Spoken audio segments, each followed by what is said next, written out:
Okay, so welcome back, everybody, for another deep dive. Another deep dive, that's right.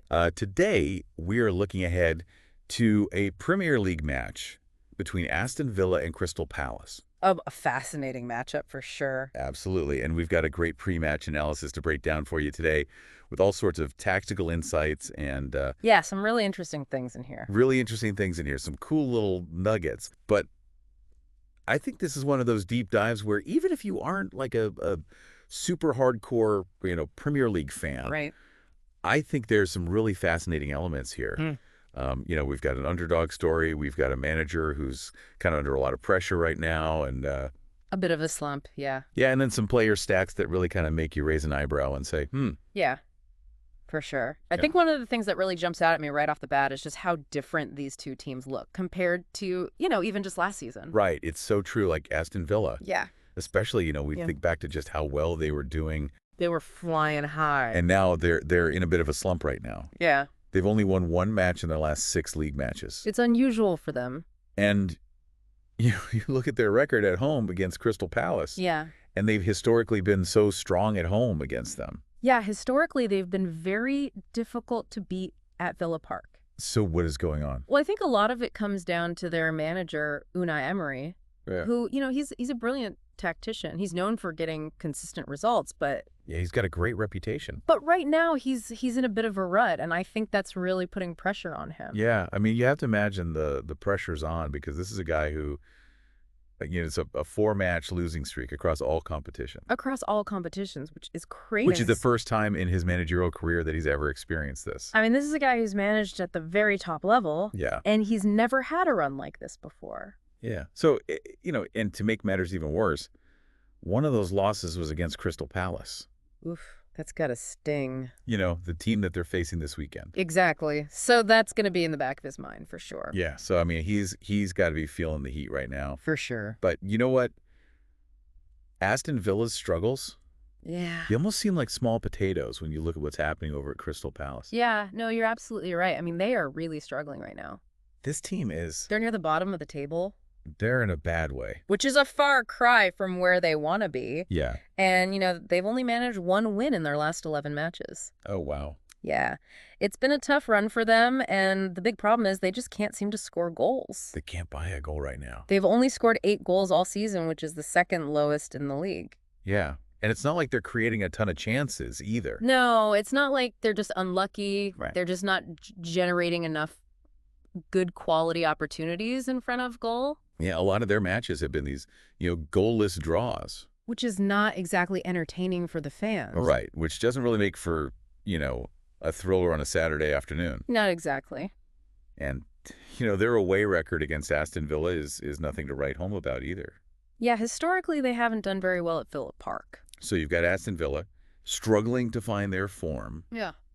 They're at home. They've got a good historical record against Palace, but they're struggling. And then you've got Crystal Palace, who desperately need to find some goals. Right. They need to find a way to put the ball in the back of the net. So it's a really intriguing setup, isn't it? Yeah, I think it's a lot more interesting than it might appear on the surface. Right. It's not just a straightforward, Yeah, David versus Goliath kind of situation here. exactly.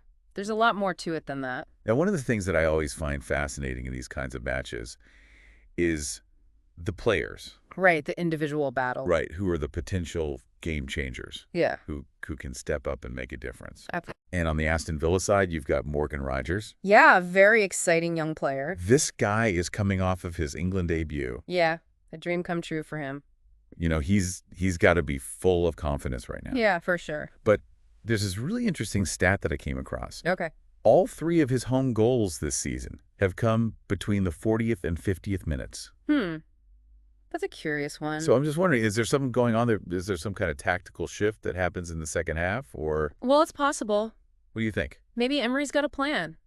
Maybe he tells the team to press higher in the second half Okay. or play more directly. Yeah. Try to get Rodgers on the ball in dangerous areas. Okay. Or maybe it's a psychological thing for Rodgers himself. Maybe he just grows in confidence as the game goes on Okay. and he starts to really express himself more in the second half. Interesting. But whatever it is, it's definitely something to keep an eye on. Yeah, definitely something to watch for. Yeah. Now, on the Crystal Palace side, you've got Jean-Philippe Mateta, Oh, yeah, Mateta. And this guy seems to have a knack for scoring against Aston Villa. He does. He loves playing against them. He's actually scored more Premier League goals against Aston Villa than any other team. That's right. He seems to relish the opportunity to play against them. So could he be the key to unlocking their attack in this match?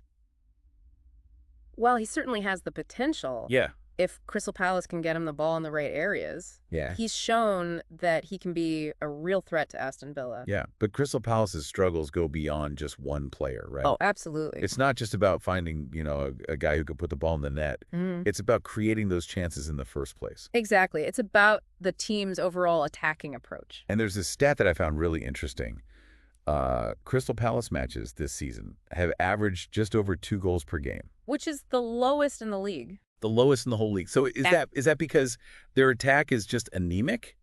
Or is it that their defense is just like a brick wall? Well, their defense hasn't been particularly impressive this season. Okay. So I think it's fair to say that their attack is the main culprit here. Okay. They struggle to create chances. They struggle to keep possession in the attacking third. And they struggle to convert the few chances that they do get. All right, so what does all this mean then? What do we expect from this match? Well, that's the big question, isn't it? Yeah, will this be like a defensive slugfest, or will we see goals galore? Yeah. Are we going to see Aston Villa rediscover that attacking flair that they had last season? Or will Crystal Palace finally break out of their scoring slump? Yeah, and what about Emery? Right. What about Emery? I mean, can he pull off a masterclass here and break this losing streak that's been haunting him? Yeah, because this is uncharted territory for him. This never happened, though. He's never been in this situation before, so how's he going to respond? Yeah, it's a real clash of narratives here. Absolutely. You've got Aston Villa. They're trying to turn things around. Yeah. They want to get back to that dominant form that we saw from them at home last season. Yeah. And then you got Crystal Palace, who are, they're desperate for a win. Yeah. They need some goals. They need points? And they'd love to pull off an upset here. Absolutely. And then there's Emery. Yeah. This manager who is known for his consistency and his results. And now he's facing this adversity for the first time. Right. And it's going to be fascinating to see how he handles it. So this match, it's got so many layers to it. It's not just about the final score. It's not just about who wins and who loses. There are all these fascinating stories playing out both on and off the pitch. Exactly. And I think that's what makes this match so compelling. Yeah, it's unpredictable. Yeah, you really don't know what's going to happen. And that's what makes it so exciting. Yeah, so keep an eye on those key players. Morgan Rogers. Mateta.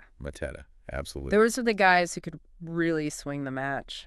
But also, pay attention to that tactical battle between the managers. Oh, absolutely. Because that's going to be fascinating to watch as well. It's going to be a chess match. Absolutely. Between two very clever managers. So make sure to tune in, folks. This is going to be a good one. Yeah, this is one you don't want to miss. All right. Thanks for joining us for another deep dive. We'll see you next time. See you later.